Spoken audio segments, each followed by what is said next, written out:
Hi, my dear young listeners. Welcome to yet another episode of the Positivity series at Just for Your Ears podcast. Today's story is all about something we often overlook, the real tools that help us live a meaningful life. Not the shiny gadgets or the latest trends, but the quiet strengths that make us who we are: honesty, hard work, and contentment. Let's step into a small yet powerful story I like to call The Right Tools of Life. It was a Sunday morning, one of those rare ones when you don't have to rush anywhere. I had woken up a bit late, stretching lazily as the sunlight streamed through the curtains. The house was quiet, the air felt unhurried. I made myself a strong cup of coffee and sat down with a newspaper, my small weekend ritual. The aroma of coffee, the soft rustle of the pages, everything felt just right. And then it came, the tiny but sharp, annoying sound: drip, drip, drip. The kitchen tap had started leaking again, the dangerous little sound that can ruin the calm of your entire day. I sighed. Not again, I muttered, keeping the paper aside. There was no way I could enjoy my coffee with that sound in the background. So I called the plumber, the one who had fixed it a few months ago, cursing him in my mind, as he had not fixed it with a permanent solution. To add to my agony, he was out of station, but promised to send another plumber who he knew well. About half an hour later, the doorbell rang. A middle aged man stood there, wearing a faded shirt, his hair streaked with grey, and carrying an old metal toolbox that looked like it had traveled through time. "Good morning, ma'am," he said with a polite nod. "I'm Karthik, the plumber. Ramesh sent me here." He spoke softly with a calm assurance that instantly put me at ease. He didn't rush, he didn't make excuses. He just walked straight to the kitchen, looked at the tap, and got to work. He opened his box and pulled out a wrench. It was a cracked one with a broken handle. I couldn't help thinking, oh dear, how on earth is he going to fix anything with that? But the plumber didn't seem bothered at all. He worked with quiet focus, not a single unnecessary movement, not a single wasted word. Soon he needed to cut off a rusted portion of the pipe. He reached for a small hacksaw, and that too was half broken. At that point, I was sure Ramesh had sent the wrong man. But I stayed silent and just watched. Within 10 minutes, the dripping stopped.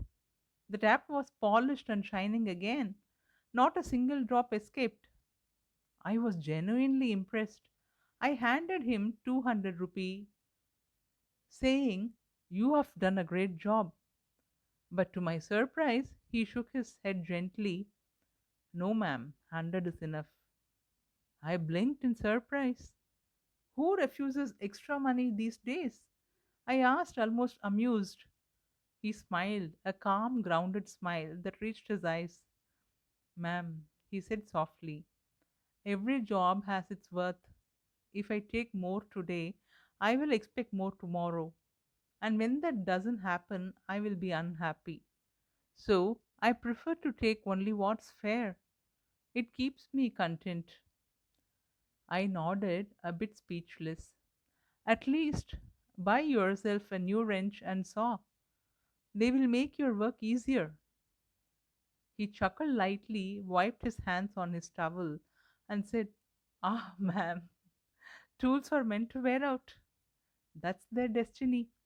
But even when they are chipped and cracked, they still do their job, just like we people A few scars don't make us useless. He paused, then added something that stayed with me for days. When you write in your office, does it really matter which pen you use? Expensive or ordinary? If you know how to write, you will write well with anything. But if you don't, even the costliest pen won't help. The skill lies in the hands, not the tool. Those words sank deep. I stood there quietly, watching him pack his faded toolbox, his face glowing with quiet satisfaction, the kind that money can't buy. As he left, I realized he had not only fixed a leaking tap, but also sealed a small leak in my thoughts, a reminder that contentment, honesty, and skill are the true tools of life. The key takeaway from the story is in our constant race for wealth, perfection, and convenience, we often forget the real tools that make life truly beautiful: honesty, humility, gratitude, and contentment. We spend so much time upgrading what's outside our homes, our phones, our wardrobes, but rarely pause to upgrade what's within. The truth is, these inner tools never grow old, never break, and never go out of fashion. When honesty guides our actions, when humility keeps our ego in check, when gratitudes fill our heart, and when contentment anchors our soul, even our broken tools, our setbacks, and our scars can create quiet miracles.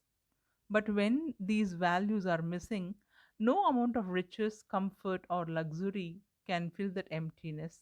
The leaks will remain not in our homes but in our hearts. Because it's not the shine of our positions that define us, it's the shine of our spirit. So, nurture the right tools, and life, no matter how imperfect, will always work beautifully. So, the next time life hands you a challenge, don't worry about whether you have the right tools. Just remember the right attitude can turn even broken ones into blessings. Until we meet again, be happy, keep smiling, and use the right tools always. Bye.